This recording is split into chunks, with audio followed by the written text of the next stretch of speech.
How to solve this algebra question? If a plus b equal to 7, ab is equal to 12, a minus b equal to what?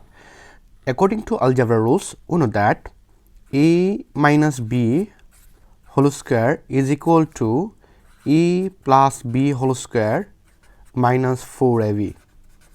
Now, we know that here is a plus b is equal to 7. So, here is 7 whole square minus 4 times, we know that ab is equal to 12. So, here is 12. Then 7 square is equal to 49 and 4 times 12 equal to 48.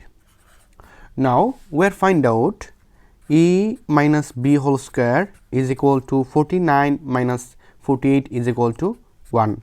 Now, I use both side square root. So, this square root cancel. We are find out here is a minus b is equal to plus minus 1. This is our final answer. Thank you all.